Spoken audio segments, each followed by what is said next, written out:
అలా ఒక ఎస్వి రంగారావు గారిని గొప్ప గొప్ప ఆర్టిస్టులని ఎట్ ఏ టైం నా వంక కూడా చూడకుండా కెమెరా వంకే చూస్తూ అద్భుతంగా చాలాసేపు ఆ పెర్ఫార్మెన్స్ చూస్తే నేను బెల్ కొడుతూ మర్చిపోయా.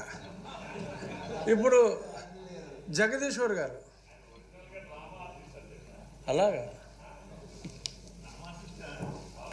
ధన్యవాదాలు అధ్యక్ష.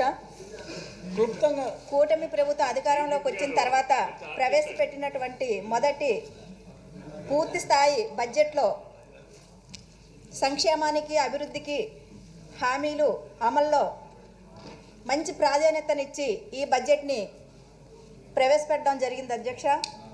మరి ఈరోజు చూసుకుంటే ప్రతి ఒక్కరు కూడా మన కూటమి ప్రభుత్వంలో అందరూ చక్కగా ఉన్నారు.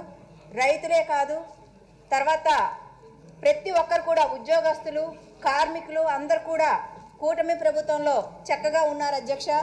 ఎందుకు అంటే గత వైసీపీ ప్రభుత్వం చేసినటువంటి ఏవైతే అరాచకాలు ఉన్నాయో వాటి వల్ల కూడా అందరూ మరి ఎన్ని ఇబ్బందులు పడ్డారో ఇప్పుడు అందరు కూడా చక్కగా ఉన్నారు. మరి వైసీపీ ప్రభుత్వంలో నీటిపారుదల రంగంలో ఒక్క రూపాయి కూడా ఇవ్వలేని పరిస్థితిలో ఉన్నప్పుడు మరి వాళ్ళు బకాయిలు కూడా 10,000 కోట్ల బిల్లులు బకాయిలు విడిచిపెట్టి వెళ్ళడం జరిగింది అధ్యక్ష. మన కూటమి ప్రభుత్వం రాగానే వాటికి 4,500 కోట్ల రూపాయలు విడుదల చేసి వాటిని కూడా మనం ఇవ్వడం జరిగింది అధ్యక్ష. అలాగే మరి మన విద్యాశాఖ మంత్రివర్యులు గారు మరి ఇక్కడ ఉన్నటువంటి మన రాష్ట్ర ప్రభుత్వం ఉన్నటువంటి ఏవైతే సమస్యలు ఉన్నాయో మాకు జీవో నెంబరు 3 అయినా అలాగే మరి 117 జీవో నెంబర్ అయినా సరే ఇవన్నీ కూడా పూర్తి స్థాయిలో చేస్తామని హామీ కూడా ఇవ్వడం జరిగింది. అలాగే గత ప్రభుత్వం వలన వీధిలో ఉన్నటువంటి దీపాలు కూడా అసలు చిట్ట చీకట్లో ఉన్నటువంటి పరిస్థితి మనమందరం కూడా చూసాం. మరి ఈరోజు చూసుకుంటే ప్రతి వీధిలో కూడా వెలుగులో ఉన్నట్టుగా కనిపిస్తున్నాయి అధ్యక్ష. ప్రతి ఒక్కరు కూడా సర్పంచులు కూడా ఇప్పుడు చక్కగా ఉన్నారు. మరి ఆ రోజుల్లో అయితే ఒక్కరు కూడా ఏంటి ఈ పరిస్థితి దుస్థితి వచ్చిందనే విధంగా భావించే విధంగా ఉండేవారు. కాబట్టి ఈ కూటమి ప్రభుత్వానికి నిదర్శనంగా ఉంది అధ్యక్ష. మరి ఈరోజు ప్రవేశపెట్టినటువంటి మన బడ్జెట్ చూసుకుంటే మరి మా బడుగు బలహీన వర్గాలకే కాదు మరి బీసీలు, మైనార్టీలు, ఎస్సీలు అందరికి కూడా మంచి బడ్జెట్గా ఉంది అధ్యక్ష.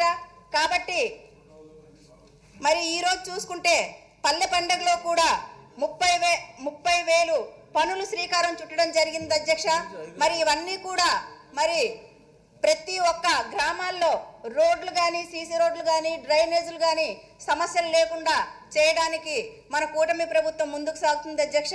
మరి అలాగే మరి ఇప్పుడు ఉన్నటువంటి మన ప్రభుత్వం ప్రజలకి అందరికి కూడా మంచి ప్రభుత్వం అనే విధంగా ప్రతి ఒక్కరు కూడా మరి ఎన్ని ఇబ్బందులు పడ్డారో వ్యవసాయం చేసే రైతులైతే మరి పండగ వచ్చేసరికి కూడా ధాన్యము కళ్ళల్లోనే ఉండిపోయిన పరిస్థితి కనిపించేది అధ్యక్ష. కానీ ఈరోజు చూసుకుంటే ప్రతి ఒక్కరు కూడా ఈ సంవత్సరం చాలా చక్కగా పండగలన్నీ జరుపుకున్నారు అధ్యక్ష. కాబట్టి ఇది మన కూటమి ప్రభుత్వానికి నిదర్శనంగా చెబుతున్నాం అధ్యక్ష.